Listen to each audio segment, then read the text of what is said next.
जोहार झारखंड में ही coaching centre में आपसे विद्यार्थियों का बहुत बहुत हार्दिक स्वागत करता हूं।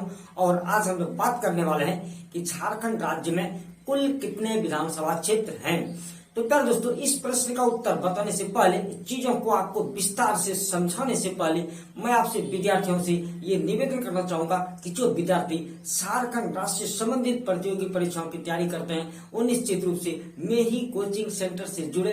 चैनल को सब्सक्राइब करने के साथ ही बेल आइकन को भी जरूर दबा दें ताकि कंटिन्यूसली नोटिफिकेशन मिलता रहे, और वीडियो को ज्यादा से ज्यादा शेयर करें ताकि और सभी विद्यार्थियों को भी इसका लाभ मिल सके। तो प्यारे दोस्तों, अब हम लोग देखते हैं कि झारखंड राज्य में कुल कितने विधानसभा क्षेत्र हैं। तो प्यारे दोस्तों देखिए, झारखंड राज्य में कुल 81 विधानसभा क्षेत्र हैं। कुल 81 विधानसभा क्षेत्र झारखंड राज्य में हैं। और प्यारे दोस्तों, वीडियो को आपको अंत तक देखना है क्योंकि बहुतों सारे प्रश्नों का आपको उत्तर मिलने वाला है। और जो रियल में स्टूडेंट हैं, जो कॉम्पिटिटिव एग्जामिनेशन की तैयारी करते हैं, कुछ समय के बाद झारखंड में बहुतों वैकेंसियां आने वाली है। अगर यदि उनकी तैयारियों में सचमुच में जो विद्यार्थी लगे हुए हैं वो निश्चित रूप से वीडियो को अंत तक देखेंगे। देखिए प्यारे दोस्तों, मैं आपको बहुत ही महत्वपूर्ण एक जानकारी देना चाह रहा हूं कि 26 जनवरी 2020 के पहले, इस चीज को आप लोग याद करके रखिएगा, 26 जनवरी 2020 के पहले झारखंड राज्य में कुल 82 विधानसभा की सीटें हुआ करती थी। चीजों को बहुत ही बारीकी से समझिएगा। 26 जनवरी 2020 ईस्वी के पहले कुल 82 विधानसभा की सीटें हुआ करता था झारखंड राज्य में। लेकिन कानून पारित किया गया कि ये जो कि एंग्लो इंडियन के लिए सीटें रहती थी, एंग्लो इंडियन के लिए जो सीटें रहती थी, एक सीट, उसे अब खत्म कर दिया गया। कब प्यारे दोस्तों, डेट याद रखिएगा, बहुत ही इंपॉर्टेंट क्वेश्चन है। बहुतों सारे विद्यार्थियों को तो अभी मालूम है कि 82 सीटें हैं, लेकिन अब 81 हो गई है। 26 जनवरी 2020 ईस्वी को इन एंग्लो इंडियन की सीट खत्म कर दी गई है और मात्र वो जो एक सीटें थी वो खत्म होने के बाद 81 सीटें विधानसभा की झारखंड राज्य में हैं। तो ये जबरदस्त जीके मैंने आपको बताया। अब देखिए प्यारे दोस्तों, क्या है ना कि झारखंड का जो ये विधानमंडल जो है, झारखंड का विधानमंडल एक सदनीय है। एक सदनीय का मतलब एक ही सदन है। क्या दोस्तों, आपको मालूम है कि विधानमंडल 2 प्रकार के होते हैं। पहले इन चीजों का आप लोग समझिए, फिर उसके बाद हम बहुत ही बेहतरीन ढंग से वीडियो सेशन को आगे की ओर लेके चलेंगे। तो पहले आप एक चीज को समझिए प्यारे दोस्तों कि विधानमंडल जो है ना वो 2 प्रकार के होते हैं। तो देखिए कौन कौन सा, एक होता है विधानसभा और एक होता है विधान परिषद। किन्हीं राज्य में ये दोनों होता है, विधानसभा भी होता है और विधान परिषद भी होता है। विधानसभा को हम लेजिस्लेटिव असेंबली बोलते हैं और विधान परिषद को लेजिस्लेटिव काउंसिल बोलते हैं। तो किन्हीं राज्य में ये दोनों होता है। देखिए प्यारे दोस्तों, विधानसभा के लिए हम लोग एमएलए का चुनाव करते हैं और विधान परिषद के लिए एमएलसी का चुनाव करते हैं। उसके बाद देखिए प्यारे दोस्तों, झारखंड में मात्र एक है, वो कौन सा है प्यारे दोस्तों, विधानसभा है। और झारखंड में विधान परिषद नहीं है। इस चीजों को आप लोग समझ जाइए। उसके बाद देखिए प्यारे दोस्तों, तो ये जो 2 सदनीय जो है विधानमंडल, ये कौन कौन सा राज्य में है, इस चीज को भी थोड़ा सा पहले आप लोग जान लीजिए। और प्यारे दोस्तों, जितनी भी बातें बताई जा रही है उसे आप लोग नोट करते जाइए। निश्चित रूप से इससे 2-3 क्वेश्चन आपको एग्जाम में आने वाला है। प्यारे दोस्तों देखिए, मैंने जो कहा कि जो 2 विधानमंडल जिन राज्य में हैं, मतलब विधानसभा भी है और विधान परिषद भी है, तो वो कौन कौन से राज्य प्यारे दोस्तों देखिए, 6 राज्य ऐसे हैं जहां पर कि दोनों सदन है। द्विसदनात्मक राज्य 6 हैं। कौन कौन से हैं प्यारे दोस्तों देखिए, आंध्र प्रदेश, तेलंगाना, महाराष्ट्र, उत्तर प्रदेश, बिहार और कर्नाटक। ये 6 राज्य जो हैं वह द्विसदनात्मक है, मतलब वहां पे विधानसभा भी है और विधान परिषद भी है, लेकिन अपने झारखंड में एक सदनीय विधानमंडल है और सिर्फ विधानसभा है और कुल 81 सीटें हैं। हम लोग 81 एमएलए को चुनकर भेजते हैं जो हमारे लिए कानून बनाते हैं। तो दोस्तों अब देखिए, तो 81 सीटें तो हैं, तो लेकिन 81 सीटें किन किन जिला में कितनी कितनी सीटें हैं, थोड़ा इस बारे में भी आप लोग देखिए और बहुत सारे प्रश्न इसी से निकलेंगे। क्या दोस्तों देखिए, सबसे पहले हम बात करते हैं, तो आप देखिए सबसे पहले हम बात करते हैं उत्तरी छोटा नागपुर उपमंडल का, जिसमें आपका 7 जिले आते हैं। ये तो आपको मालूम ही है। कौन कौन सा प्यार दोस्तों देखिए, हजारीबाग, चतरा, कोडरमा, गिरिडीह, धनबाद, बोकारो, रामगढ़। हजारीबाग, चतरा, कोडरमा, गिरिडीह, धनबाद, बोकारो और रामगढ़, ये 7 जिले उत्तरी छोटा नागपुर उपमंडल के अंतर्गत आते हैं और इन सभी में कितने कितने विधानसभा क्षेत्र है मैं आपको वो बताता हूं।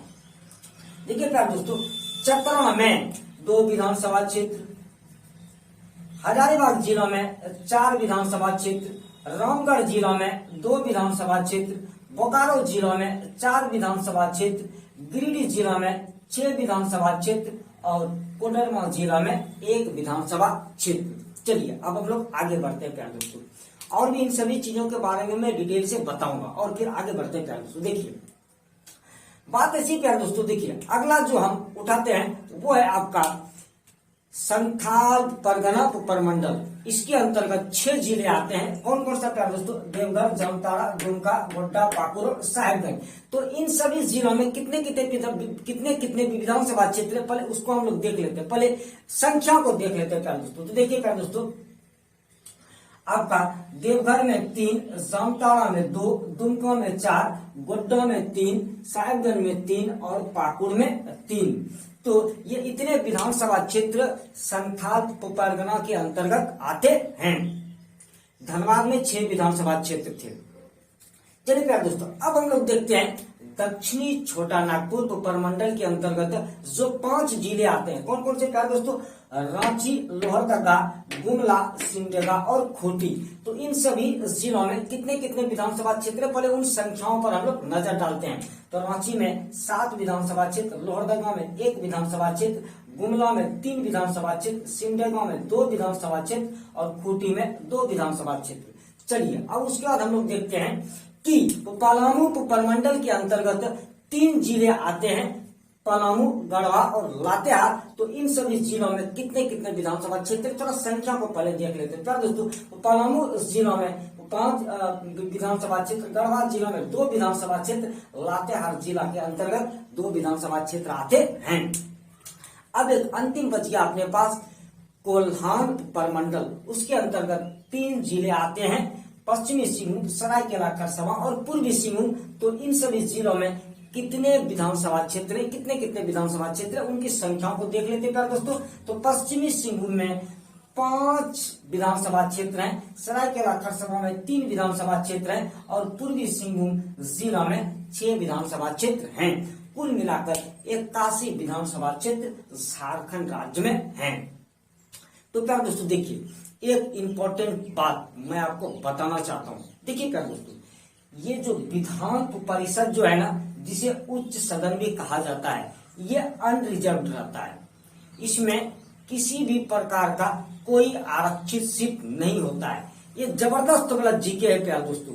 आपको भ्रमित करने के लिए ऐसा क्वेश्चन पूछा जाएगा कि झारखंड विधान परिषद में कितनी सीटें आरक्षित है। फर्स्ट नंबर बात कि झारखंड में विधानसभा परिषद है ही नहीं, विधान परिषद है ही नहीं, तो आरक्षित सीटें कहां से होंगी। और ऐसा हूं भी विधान परिषद में एक भी आरक्षित सीटें नहीं होती है।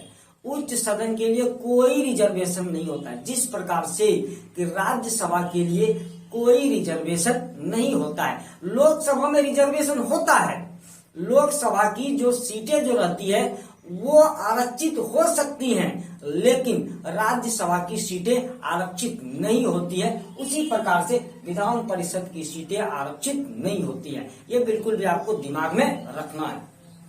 तो चलिए, विधान परिषद अपने झारखंड में है ही नहीं, सिर्फ विधानसभा है। तो अपने को ये मालूम होना चाहिए कि 81 सीट में से कितना सीटें रिजर्व है और कितनी सीटें अनरिजर्व है। क्या दोस्तों देखिए, अनरिजर्व मतलब अनारक्षित 44 सीटें हैं जो कि रिजर्व नहीं है, अनारक्षित हैं।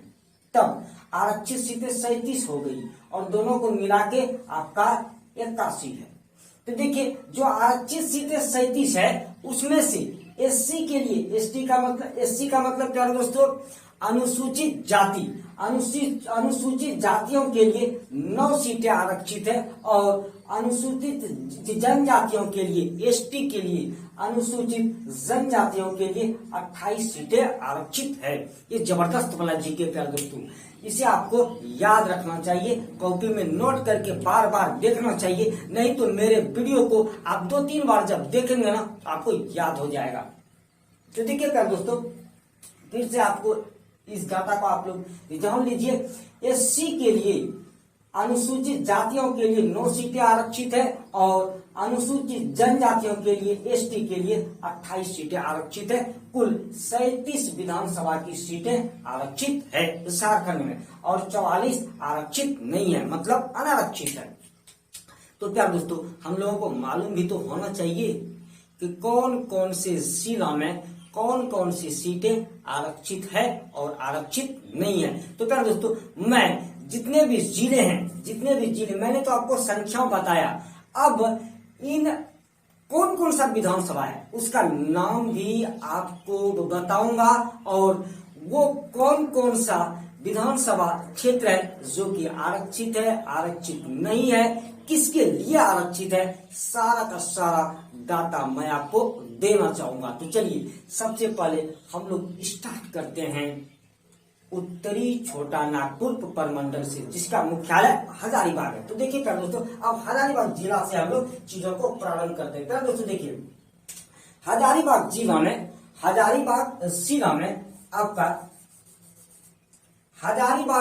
में प्यारे दोस्तों 4 विधानसभा की सीटें हैं। तो देखिए कौन कौन सा 4 विधानसभा की सीटें प्यारे दोस्तों, हजारीबाग जो कि अनारक्षित है, जनरल कैटेगरी के लिए है, बरही जो कि अनारक्षित है, जनरल कैटेगरी के लिए है, बरकागांव जो कि अनारक्षित है, जनरल कैटेगरी के लिए है, और बरकट्टा जो कि अनारक्षित है, जनरल कैटेगरी के लिए। इसका मतलब हजारीबाग में जो चारों विधानसभा क्षेत्र हैं एक भी रिजर्व्ड नहीं है, एक भी आरक्षित नहीं है। ये भी जबरदस्त वाला जीके कर दो। तो सभी सारा का सारा कंटेंट मेरा बहुत ही तगड़ा रहता है, बस आपको देखने की जरूरत है और देखकर उतारने की जरूरत है और 2-3 बार वीडियो को देखकर समझने की जरूरत है। चलिए प्यारे दोस्तों, हजारीबाग के बाद हम लोग आते हैं रामगढ़ जिला की तरफ। तो रामगढ़ जिला में कुल 2 विधानसभा की सीटें हैं और कौन कौन सी प्यारे दोस्तों, रामगढ़ जो कि अनारक्षित है, मतलब जनरल कैटेगरी के लिए है, और उसके बाद आ गया मांडू जो कि अनारक्षित है, मतलब जनरल कैटेगरी के लिए है। तो रामगढ़ जिला की जो ये दोनों विधानसभा सीटें हैं ये भी अनारक्षित है, मतलब आरक्षित नहीं है। चलिए फिर हम लोग आगे बढ़ते हैं दोस्तों चतरा जिला की ओर। चतरा जिला में आपका 2 विधानसभा की सीटें हैं। तो देखिए, और दोनों विधानसभा की सीटें एससी के लिए आरक्षित है प्यारे दोस्तों, मतलब अनुसूचित जातियों के लिए आरक्षित है। देखिए, चतरा विधानसभा एससी के लिए आरक्षित है और सिमरिया विधानसभा एससी के लिए आरक्षित है। और चतरा जिला में यही 2 विधानसभा की क्षेत्र हैं, यही 2 विधानसभा की सीटें हैं। चलिए प्यारे दोस्तों, अब हम लोग बढ़ते हैं कोडरमा जिला की तरफ। तो कोडरमा जिला में मात्र एक ही विधानसभा क्षेत्र है और वो जो विधानसभा क्षेत्र है वो अनारक्षित है, जिसका नाम कोडरमा है। कोडरमा विधानसभा क्षेत्र अनारक्षित है, मतलब जनरल कैटेगरी के लिए है। चलिए दोस्तों, हम लोग फिर आगे बढ़ते हैं और बात करते हैं हम लोग गिरिडीह जिला की। तो दोस्तों देखिए, गिरिडीह जिला में गिरिडीह जिला में 6 विधानसभा क्षेत्र हैं। तो चलिए अब इसका भी हम लोग डिटेल को देखते हैं। 6 विधानसभा क्षेत्र कौन कौन से हैं, आरक्षित है, अनारक्षित है, और आरक्षित है तो किन के लिए आरक्षित है। तो प्यारे दोस्तों देखिए, गिरिडीह जिला में जो 6 विधानसभा क्षेत्र है, तो पहला विधानसभा क्षेत्र गिरिडीह जो कि जनरल कैटेगरी के लिए है, मतलब अनारक्षित है। दूसरा बगोदर जो कि अनारक्षित है। तीसरा डुमरी जो कि अनारक्षित है। चौथा धनवा जो कि अनारक्षित है। पांचवा जमुआ जो कि अनुसूचित जातियों के लिए आरक्षित है। और छठा गांडी जो कि अनारक्षित है, मतलब जनरल कैटेगरी के लिए है। तो गिरिडीह जिला की 5 सीटें जनरल कैटेगरी के लिए है, मतलब अनारक्षित है, कोई आरक्षण नहीं है उन सीटों पर। और एक जो सीट है वह जमुआ, वो की अनुसूचित जातियों के लिए आरक्षित है। तो चलिए दोस्तों अब हम लोग बात करते हैं बोकारो जिला की। तो बोकारो जिला में प्यारे दोस्तों देखिए, बोकारो जिला में आपका 4 विधानसभा क्षेत्र है। तो वो 4 विधानसभा क्षेत्र का हम लोग पूरा डाटा को कलेक्ट करते हैं। प्यारे दोस्तों देखिए, तो बोकारो जिला में बोकारो विधानसभा क्षेत्र जनरल कैटेगरी के लिए है, मतलब कि अनारक्षित है। उसके बाद अगला आता है बेरमो जो कि जनरल कैटेगरी के लिए है, मतलब अनारक्षित है। फिर अगला आता है गोमियो जो कि जनरल कैटेगरी के लिए है, मतलब अनारक्षित है। और अंत में है चंदन क्यारी जो कि अनुसूचित जातियों के लिए आरक्षित है।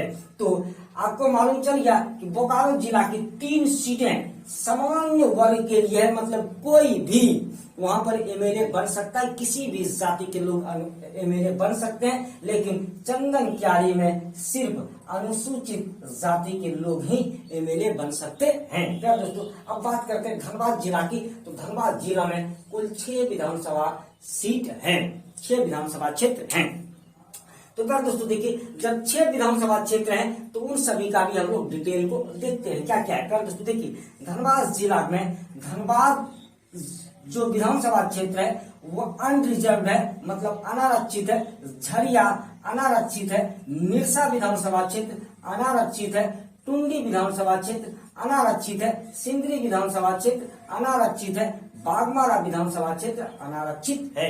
मतलब धनबाद जिला की सभी 6 सीटें अनारक्षित है, कोई रिजर्वेशन नहीं है। ये भी एक जबरदस्त वाला जीके रहेगा प्यारे दोस्तों। चलिए प्यारे दोस्तों अब हम लोग आगे बढ़ते हैं और देखते हैं कि हम लोगों ने अभी तक में उत्तरी छोटा नागपुर उपमंडल का सभी 7 जिला का डिटेल देख लिया है। कितने विधानसभा क्षेत्र हैं, आरक्षित हैं, अनारक्षित हैं, आरक्षित हैं तो किनके लिए आरक्षित है, सभी चीजें हम लोग को मालूम हो गया। अब चलिए हम लोग बढ़ते हैं आगे और फिर देखते हैं दक्षिणी छोटा नागपुर उपमंडल के बारे में हम लोग जानकारी को प्राप्त करते हैं। तो दोस्तों देखिए, सबसे पहले बात होगी रांची जिला की। तो देखिए प्यारे दोस्तों, रांची जिला में आपका कुल 7 विधानसभा की सीटें हैं। तो प्यारे दोस्तों देखिए, रांची जिला में 7 विधानसभा की सीटें हैं। कौन कौन सा प्यारे दोस्तों, रांची जो कि जनरल कैटेगरी के लिए आरक्षित है, मतलब कोई रिजर्वेशन नहीं है, कोई भी यहाँ पर एमएलए बन सकता है। फिर हटिया जो कि अनारक्षित है।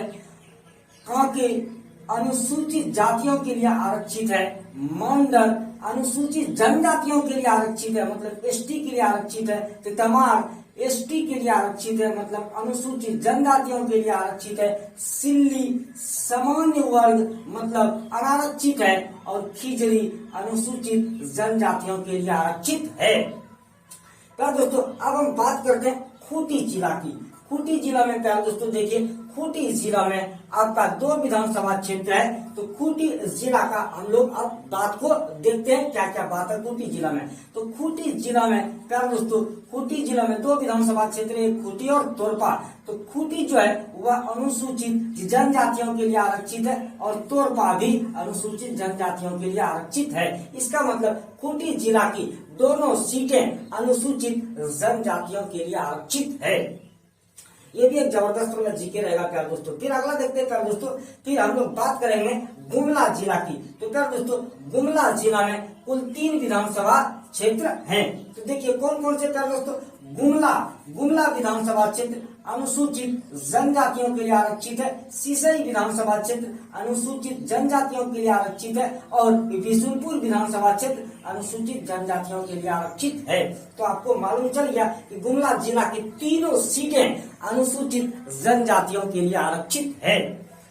क्या दोस्तों, हम अब बात को आगे बढ़ाते हैं और देखते हैं सिमडेगा जिला के बारे में। तो क्या दोस्तों, सिमडेगा जिला में आपका 2 विधानसभा क्षेत्र है। तो देखिए कौन कौन सा है प्यार दोस्तों, एक है सिमडेगा और दूसरा है कोलेबिरा, और दोनों विधानसभा क्षेत्र अनुसूचित जनजातियों के लिए आरक्षित है। सिमडेगा भी अनुसूचित जनजातियों के लिए आरक्षित है और कोलेबिरा भी अनुसूचित जनजातियों के लिए आरक्षित है।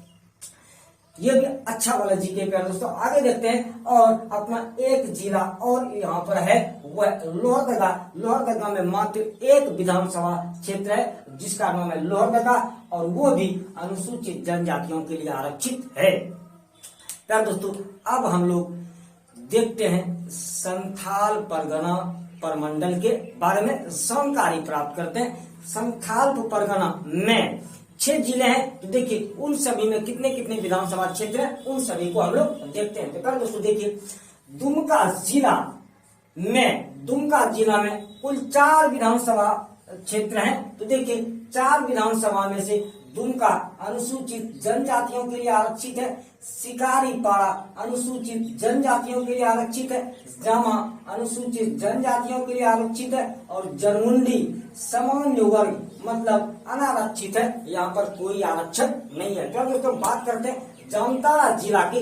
जामताड़ा जिला में आपका 2 विधानसभा क्षेत्र है। चलिए इसके बारे में जानकारी प्राप्त करते हैं। तो क्या दोस्तों, जामताड़ा अनारक्षित है, मतलब जनरल यहाँ पे कैटेगरी है, मतलब कोई भी यहाँ पर एमएलए बन सकता है। फिर आता है नाला, वो भी जनरल है। तो जामताड़ा जिला में जो 2 विधानसभा क्षेत्र है दोनों ही सामान्य वर्ग के लिए है, कोई रिजर्वेशन नहीं है। क्या दोस्तों, अब आगे बढ़ते हैं हम लोग और फिर देखते हैं देवगढ़ जिला के बारे में। तो क्या दोस्तों, देवगढ़ जिला में आपका 3 विधानसभा क्षेत्र है। तो चलिए देखते हैं। तो देवगढ़ जिला में देवगढ़ विधानसभा क्षेत्र अनुसूचित जनजातियों के लिए अनुसूचित जाति के लिए, क्या दोस्तों माफ कीजिएगा, देवगढ़ अनुसूचित जातियों के लिए आरक्षित है। मधुपुर जनरल मतलब यहाँ पर कोई आरक्षण नहीं है, अनारक्षित है और सारठ भी अनारक्षित है। यार दोस्तों हम लोग अब आगे बढ़ते हैं और देखते हैं साहेबगंज जिला के बारे में। तो साहेबगंज जिला में 3 विधानसभा क्षेत्र हैं। तो देखिए साहेबगंज जिला में जो 3 विधानसभा क्षेत्र है वो देखिए कौन कौन से हैं। राजमहल अनारक्षित है, मतलब जनरल कैटेगरी है। और फिर अगला आइए आपका वो है बोरियो जो कि अनुसूचित जनजातियों के लिए आरक्षित है। और अगला है आपका बरहेट जो कि अनुसूचित जनजातियों के लिए आरक्षित है। तो दोस्तों अब बात करते हैं गोड्डा की। तो गोड्डा जिला में 3 विधानसभा क्षेत्र हैं, गोड्डा, महागामा और उपरिया हाट। तो क्या दोस्तों देखिए गोड्डा, महागामा और उपरिया हाट ये 3 वही अनरिजर्व हैं, मतलब कोई आरक्षण नहीं है, अनारक्षित है। और यहाँ पर कोई भी एमएलए बन सकता है, किसी भी जाति के लोग, किसी भी जनजाति के लोग एमएलए बन सकते हैं। ये भी बहुत जबरदस्त मतलब जीके प्यार दोस्तों। अब चलिए हम लोग बात करते हैं पलामू उपमंडल की। तो क्या दोस्तों यहाँ पर 3 जिला है। तो चलिए उन सभी जिलों के बारे में देखते हैं। तो क्या दोस्तों देखिए पलामू जिला में आपका 5 विधानसभा की सीटें हैं। तो देखिए कौन कौन से कर दोस्तों देखिए डाल्टनगंज जो कि जनरल कैटेगरी है, यहाँ पर मतलब कोई भी एमएलए बन सकता है, अनारक्षित है। फिर हुसैनाबाद जनरल कैटेगरी के लिए मतलब कोई भी एमएलए बन सकता है, अनारक्षित है। फिर उसके बाद आ जाइए आप छतरपुर, यहाँ पर अनुसूचित जातियों के लिए आरक्षित है। ये सीट छतरपुर अनुसूचित जातियों के लिए आरक्षित है। फिर उसके बाद आ गया आपका विश्रामपुर जो कि सामान्य वर्ग है, यहाँ पर मतलब अनारक्षित है। फिर आपका आ गया एक लास्ट आ गया पांकी जो कि अनारक्षित है, जनरल कैटेगरियों के लिए है, सामान्य वर्ग के कोई भी एमएलए बन सकता है। तो क्या दोस्तों हमने पलामू जिला के बारे में आपको बताया। अब चलिए अब अगला जिला है आपका गढ़वा। गढ़वा में कुल आपका 2 विधानसभा क्षेत्र हैं। तो इन विधानसभा क्षेत्र के बारे में देखते हैं। तो गढ़वा और भवनाथपुर ये दोनों विधानसभा क्षेत्र जो कि गढ़वा जिला के अंतर्गत आते हैं, दोनों ही अनारक्षित हैं। मतलब कोई भी किसी भी जाति किसी भी जनजाति के लोग यहाँ पर एमएलए बन सकते हैं। प्यारे दोस्तों, अब बात करते हैं लातेहार जिला की। तो प्यारे दोस्तों देखिए, एक लातेहार जिला आप लोग सुन रहा था यहाँ पर। तो प्यारे दोस्तों देखिए, लातेहार जिला में दो विधानसभा क्षेत्र है, एक है लातेहार और दूसरा है मनिका। तो प्यारे दोस्तों, लातेहार विधानसभा क्षेत्र अनुसूचित जातियों के लिए आरक्षित है और मनिका विधानसभा क्षेत्र अनुसूचित जनजातियों के लिए आरक्षित है। तो प्यारे दोस्तों, पलामू प्रमंडल भी हो गया और अंतिम प्रमंडल था अपना कोल्हान प्रमंडल, और उसे भी हम लोग देख लेते हैं। तो प्यारे दोस्तों देखिए, कोल्हान प्रमंडल में 3 जिले हैं, पश्चिमी सिंहभूम, पूर्वी सिंहभूम, सरायकेला, खरसावां। चलिए इनके भी बारे में हम लोग देख लेते हैं कि कितने कितने विधानसभा क्षेत्र हैं। तो प्यारे दोस्तों देखिए, पश्चिमी सिंहभूम जिला में 5 विधानसभा क्षेत्र है। तो चलिए इनके बारे में थोड़ा डिटेल पता करते हैं। तो प्यारे दोस्तों, चाईबासा अनुसूचित जनजातियों के लिए आरक्षित है, जगन्नाथपुर अनुसूचित जनजातियों के लिए आरक्षित है, मनोहरपुर विधानसभा क्षेत्र अनुसूचित जनजातियों के लिए, चक्रधरपुर विधानसभा क्षेत्र अनुसूचित जनजातियों के लिए, मंदगांव अनुसूचित जनजातियों के लिए। मतलब पश्चिमी सिंहभूम की सभी 5 सीटें अनुसूचित जनजातियों के लिए आरक्षित है। ये सभी जबरदस्त मतलब जीके रहता है। प्यारे दोस्तों, कौन किस एंगल से क्वेश्चन पूछ देगा कहना मुश्किल है। आपको सभी एंगल से चीजों को देखना चाहिए। और डिस्क्रिप्शन में अब जाकर जब देखेंगे ना, जितना ये जो मेरा लेक्चर जो भी चल रहा है ना, इसको मैं पूरा का पूरा डिस्क्रिप्शन में वहां पर लिखा हुआ हूं। तो आप डिस्क्रिप्शन में भी जाकर वहां से भी आप नोट्स बना सकते हैं। वहां से आप स्क्रीनशॉट ले सकते हैं, या नहीं तो आप उसे कॉपी में आप उतार लीजिए ना, एक अच्छा सा रजिस्टर बना लीजिए और वहां से आप चीजों को पूरा राइट डाउन कर लीजिए। प्यारे दोस्तों देखिए, अगला जो जिला है अपना वो है पूर्वी सिंहभूम जिला में कुल आपका प्यारे दोस्तों 6 विधानसभा की सीटें हैं। तो देखिए कौन कौन सा विधानसभा क्षेत्र 6, पूर्वी जमशेदपुर जो कि सामान्य वर्ग है, यहाँ पर अनारक्षित है। पश्चिमी जमशेदपुर भी अनारक्षित है। घाटशिला विधानसभा क्षेत्र अनुसूचित जनजातियों के लिए आरक्षित है। पोटका विधानसभा क्षेत्र अनुसूचित जनजातियों के लिए आरक्षित है। बरहागोड़ा विधानसभा क्षेत्र सामान्य वर्ग, मतलब यहाँ ये सीटें अनारक्षित है। और जुगसलाई अनुसूचित जातियों के लिए आरक्षित है। तो क्या दोस्तों, आपने पूर्वी सिंहभूम जिला के भी बारे में सभी जानकारियां प्राप्त कर ली। अब चलिए हम लोग आगे बढ़ते हैं और अंतिम जिला बच गया अपना सरायकेला खरसावां। तो क्या दोस्तों देखिए, सरायकेला खरसावां में कुल 3 विधानसभा क्षेत्र हैं। चलिए उनके भी बारे में जानकारी प्राप्त करते हैं। प्यारे दोस्तों देखिए, सरायकेला विधानसभा क्षेत्र अनुसूचित जनजातियों के लिए आरक्षित है। खरसावां विधानसभा क्षेत्र अनुसूचित जनजातियों के लिए आरक्षित है। इचाकगढ़ विधानसभा क्षेत्र सामान्य वर्ग मतलब अनारक्षित है, यहाँ पर कोई भी एमएलए बन सकते हैं। तो दोस्तों देखिए, लगभग मैंने सभी जानकारियां आपको दे दी, लेकिन इससे बहुत सारे प्रश्न निकल रहे हैं। प्यारे दोस्तों, बहुत सारे प्रश्न निकल रहे हैं। ये तो मैंने आपको जानकारी दे दी, पूरा का पूरा डिटेल मैंने आपको बता दिया। और किसी भी चैनल पर गारंटी के साथ बोल रहा हूं मैं, दावे के साथ, किसी भी चैनल पर इतना विवरण के साथ इस तरह से आपको कोई भी नहीं पढ़ाता है। और मैंने जब बहुत सारे चैनलों का स्टडी किया ना प्यारे दोस्तों, जब उन सभी चैनलों को देखा, उन सभी चैनल के कंटेंट्स को देखा ना, तब मेरा दिमाग हिट कर गया। प्यारे दोस्तों, मेरे दिमाग ने आपके लिए सोचना प्रारंभ कर दिया। क्यों नहीं मैं आपको बिल्कुल भी सही जानकारी दूं, तथ्यों के साथ मैं वीडियो बनाऊं, और इसी के लिए मैं वीडियो बनाने पर मजबूर हुआ हूं और आपके लिए बहुत सारे वीडियो बना रहा हूं। इसके लिए तो मैं कहता हूं कि आप लोग जरूर मेरी कोचिंग सेंटर से जुड़िए। अगर यदि आपको सफल होना है तो टाइम पास करना है तो बहुत सारे आपको चैनल मिलेंगे। तो दोस्तों देखिए इनसे क्या क्या प्रश्न निकल रहे हैं। तो दोस्तों ध्यान से देखिएगा, सर्वाधिक विधानसभा क्षेत्र वाला जिला कौन सा है? सर्वाधिक विधानसभा क्षेत्र वाला जिला जबरदस्त जीके है प्यार दोस्तों। और सर्वाधिक विधानसभा क्षेत्र वाला जिला आपका रांची है। रांची में 7 विधानसभा की सीटें हैं, 7 विधानसभा क्षेत्र हैं जो कि और किसी जिला में नहीं है। न्यूनतम कम से कम विधानसभा क्षेत्र वाला जिला कौन सा है प्यार दोस्तों? 2 है, जिसमें मात्र एक विधानसभा क्षेत्र है। वो कौन कौन से प्यार दोस्तों? देखिए कोडरमा में मात्र 1 विधानसभा क्षेत्र है। अगला आपका देखिए प्यार दोस्तों एक और जिला है कोडरमा में मात्र 1 विधानसभा क्षेत्र है। और एक जिला है आपका जिसमें कि मात्र 1 विधानसभा क्षेत्र है और वह है आपका लोहरदगा और कोडरमा 2 ऐसे जिले हैं जिसमें कि मात्र एक विधानसभा क्षेत्र है, मतलब न्यूनतम विधानसभा क्षेत्र वाला ये जिला है। और सर्वाधिक विधानसभा क्षेत्र वाला जिला रांची है। प्यार दोस्तों क्वेश्चन ऐसे क्यों नहीं पूछ सकता है कि कौन सा ऐसा जिला है जिसमें से कि सभी विधानसभा की सीटें अनारक्षित है, मतलब रिजर्व नहीं है, अनरिजर्व्ड है। ऐसा क्वेश्चन नहीं पूछ सकता है क्या?